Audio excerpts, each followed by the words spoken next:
First off, I want to thank the brave men and women who work behind the wall. I want to thank them on a national level because their job goes unrecognized. How do they try to turn a guard? Well, correctional officer. Sorry, I apologize. But correctional officer. How you guys doing today? It's Anthony Ganji, host of Tier Talk. Good video coming your way about the dangers of leaving the food port open. This was a requested video. Russ, thank you very much for being able to do this video. Russ calls them the rectangles of death. The rectangles of death. I like that. But again, this is just a great video, just something to keep your eyes open. Remember, we never want to be complacent. But let me just show you this video. Some of you guys may have seen this already, but for those that don't think these food ports are that dangerous when left open, check out this video.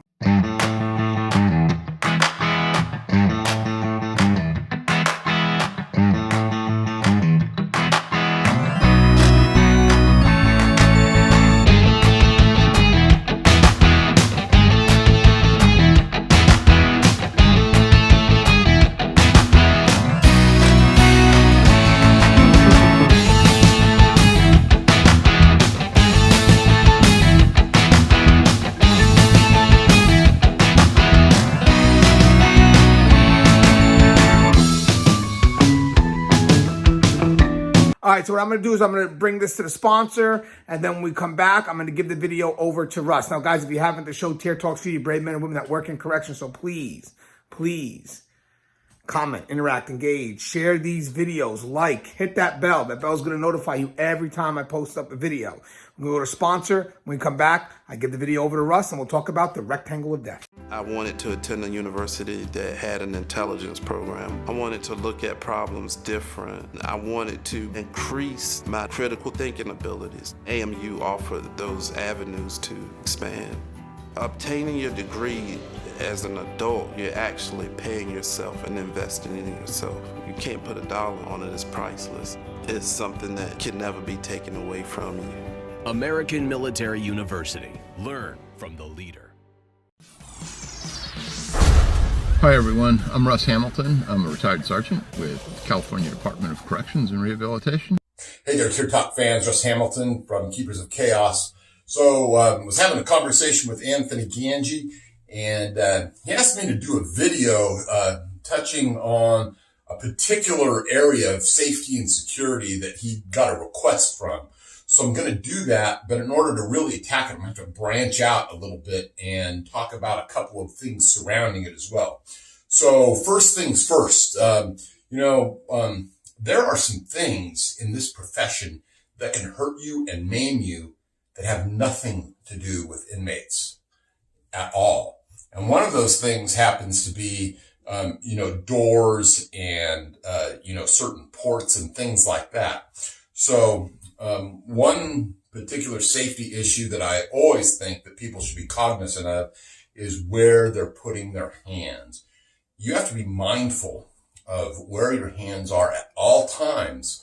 One of the things that you see and you catch some people slipping sometimes, they're putting their hands in their pockets. Well, that's a dangerous place for them to be. An even more dangerous place for them to be, though, is on the edge of some door or on the edge of some doorway where something can be, slammed shut or slid shut that can catch you and really damage and destroy, something that really, this is what earns you your living, are these things here. Another thing that you really have to watch out for is wearing any sort of jewelry, any kind of bracelets or rings. Those things can catch. And if they catch, whether it's a struggling inmate and it catches on its clothing or maybe the cuffs or just on some door that's being closed or something, you can lose your digits. And back before I started in this profession, I have, I don't think you're going to be able to see it very good there, but if you look at my ring finger, if you look past where the tattoo there is and stuff, you're going to see a pretty decent line where they, pretty much just about had to completely reconnect that finger. Don't have jewelry on while you're at work. It's a bad idea. So anyway, with regard to, where your hands are, you've got to start having that become automatic, where you're not touching and putting them in areas where you're not thinking about it, where something's just going to slam shut and you're not going to be aware. Keep your hands in a position where you always know where they are in order to protect your digits, in order to protect, your hand in general. So that's number one. Now we're going to move on to another area of concern. So all right, now on to the next part of this particular video, the meat and potatoes, as it were. Right before we get to those meat and potatoes, just one other quick little safety tip.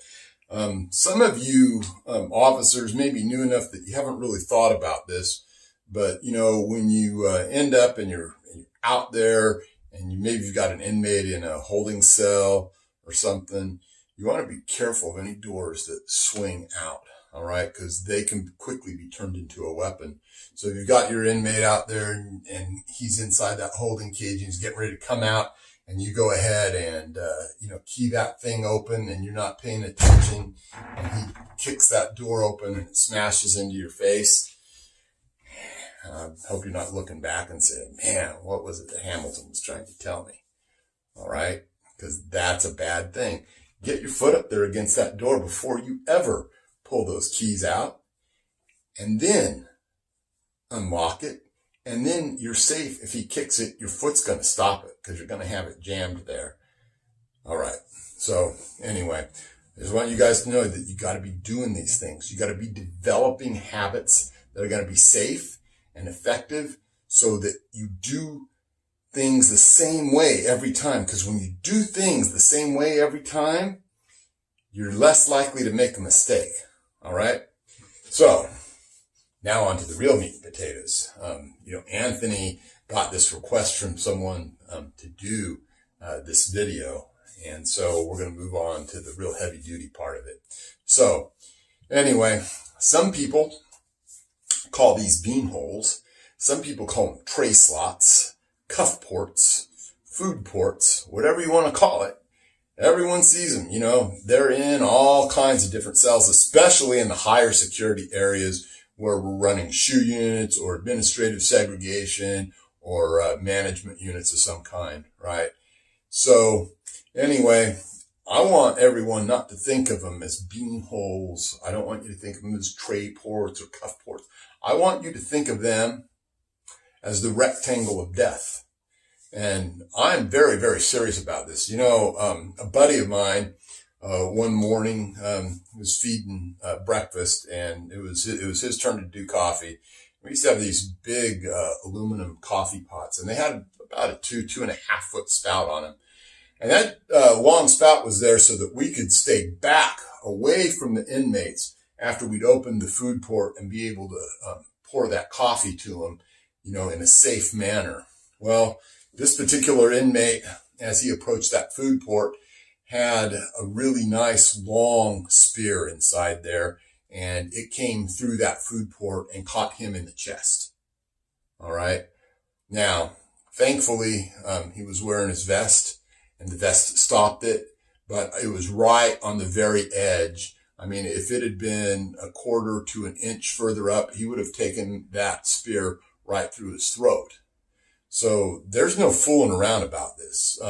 There are so many different dangers that are encompassed within that rectangle that you should be thinking of it as the rectangle of death. No two ways about it. What I'm going to try and do, though, is I'm going to try and give you some effective methods and tactics for dealing with the rectangle of death. And the first thing is, like I said, you should be doing the same thing the same way every time. As you're out there on your tier and you're approaching that rectangle of death, right? You should be looking to see what's in, on, under, and around it. You want to make sure that that thing is clear. You don't want to have an inmate that's been able to lean a weapon up against something inside there, or have maybe some containers around that have a whole bunch of human excrement, mixed up in there that he's had cooking for a few days or whatever, and he's going to throw that on you. You also want to be, cognizant of what the inmates are doing, how they're acting. Are they on point or are they relaxed, right? And this is what you should be doing with every single cell and every single rectangle of death that you've got out there. So just be sure that as you approach that thing, that it's in the clear. If there's something there that you're not sure about, have them move it. All right. It's as simple as that. If they won't move it, go on, deal with them later, don't let them, pester you or say the other officer doesn't make us move it or any of that nonsense. Cause this is life and death. It really is. So, study what they're doing. If you got two guys in a cell and you're getting ready and you got to cuff one or both of them up, whatever it is, make sure that the other one moves to the back of the cell, right? Make him turn and face away from you. Hopefully, we used to have like a little desk situation at the back where they could sit down on a little seat. Have them face away.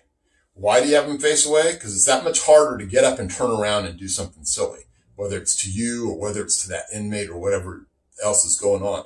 But the other thing that they can't do, if the one at the back is faced away, they can't signal each other with their face. All right. So that's something to consider. When you approach and as you're opening these food ports or whatever, food ports, not food ports, rectangle of death. All right. So when you're opening them, or especially when you're closing them, when you slam one of them shut, don't just slam it shut and walk away. All right. If you do that, shame on you. Because I don't know how many times I've seen where they didn't exactly quite slam shut. Take them, give them a good tug, rattle them around, try and see if they are, 100% absolutely locked. Because, one little mistake that you make like that, it can cost you something. It can cost your buddy something. So be sure every time you do it the same way. It should be that you should slam that sucker shut, then be grabbing or whatever. Now, different ones close different ways or use different keys. But whatever you do, take that little bit of extra time to make absolutely sure. Okay. Now, the two real concepts that I want you to keep in mind when you're in and around that rectangle of death area is this: distance and angle. All right. So distance is pretty self-explanatory. The further you are away from that port, the less distance their weapon has to be effective. They can only make that spear just so long. They can only throw the dookie in that cup just so far. So distance is your friend. Distance gives you time to react, and it also diminishes the range of that weapon. So if he's able to get you at 4 feet, but you're at 5 feet, ha on him. So the concept about angle is a little bit different though. Angle helps keep you safer because there's a couple of different things at play. If you imagine that you're standing just, squared up to that food port, all right, there's that much more area that an inmate has to play with depending on what he's trying to get out there and what he's trying to attack you with. The more of an angle that you attack it from, that you come up to, the harder it is for him to get at you. And, if you just think about it for a minute, it's not that, hard a concept to grasp, but it is that much harder. It's also that much harder for them to see you and to be able to adjust to where you're at if they do have some sort of weapon. Now, if you want to talk about, spears, which, can be especially deadly, that food port, whichever wall that it's closest to is the wall that you want to be furthest from. All right.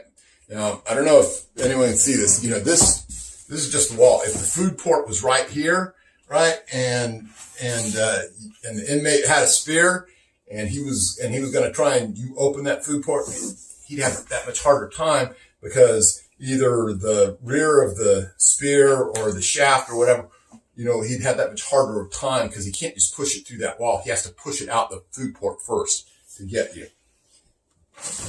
These things, especially the new guys that haven't been introduced to this kind of thing, are things that you should be thinking about all the time.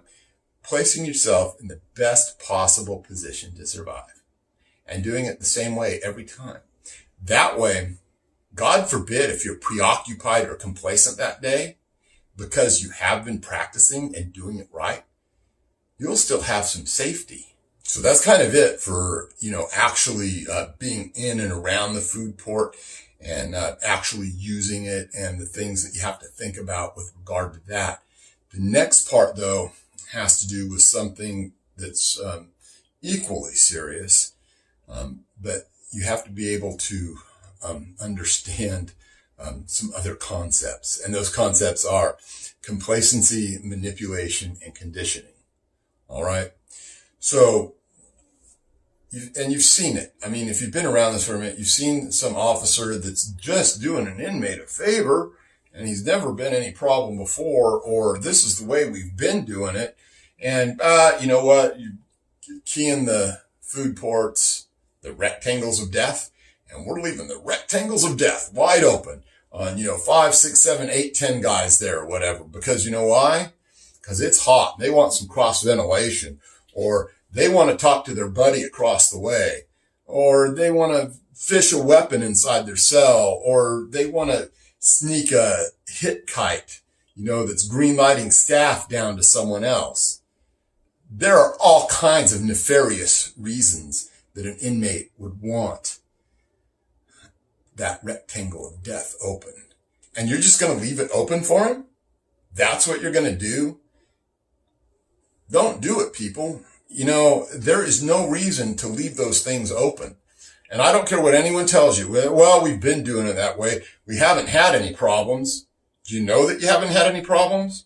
Do you know that they haven't ordered hits? Do you know that they haven't transferred shanks from one cell to another? Do you know that? No, you don't know that. And you don't know when it's going to come back and bite you in the ass either. I'm telling you, I'm not kidding around when I talk about it as the rectangle of death. What happens is we get complacent because we don't think things that are happening. And then more than that, these inmates are manipulating us. How are they manipulating us? Well, they're passing something to their friend. They're giving you an item. And that item, that item is going out to the next guy. And what are you doing? Well, you're doing your job. You're searching it, right? And you know what? You've searched the past 500 times of something that someone's passed, and you haven't found anything yet. And then that one day, that one time, you or your buddy or something is passing an item. You don't search it quite that well. You're thinking about getting off shift, and boom, something makes it past them. I've told this story before. My very first day at San Quentin. Very first day. An officer was passing a cup of coffee. Now, fortunately, he did search that cup of coffee. And what resulted is they had found a little piece of plastic in the bottom of that coffee. And they pulled those inmates out, and they went in there and checked, and that little piece of plastic fit the security lights in there. And I believe, if I recall correctly, that there was 7 metal shanks in each security light. All right. What was about to happen that day, my very first day? They were about to try and take over that unit, and they were going to try and kill staff. All right. Instead, what happened is they got found out, and then we went down there on an emergency search crew and spent all day shaking that unit down. All right. This isn't any joke. You might go for, days or weeks or months without much happening. And the fact that you think that nothing's going to happen is the exact thing that's going to be your undoing. All right. So whatever your policy is, a better policy, whatever it says, is to not leave them open. The only time a food port should be open is when you have proximity to it. That means that you're right there and that you can directly observe it. And that's the only time. And one at a time. Because I'm telling you, I've seen these things happen. I have my own food port horror story. All right, that I can relate. And was I slipping a little bit? Maybe, maybe not. It's hard to say. But what ended up happening was I ended up getting pulled into the food port. All right, lost my arm in there. I had to fight to get it back. All right, ended up with permanent nerve damage. My left hand, all right, still doesn't work quite right to this day, all right? So, don't take any of these shortcuts. Complacency is situational awareness perceived. but not achieved. Anyway, hope you guys like this video. Hope it's giving you some food for thought. I hope that it's going to keep you safer. All right, this is Russ Hamilton signing out.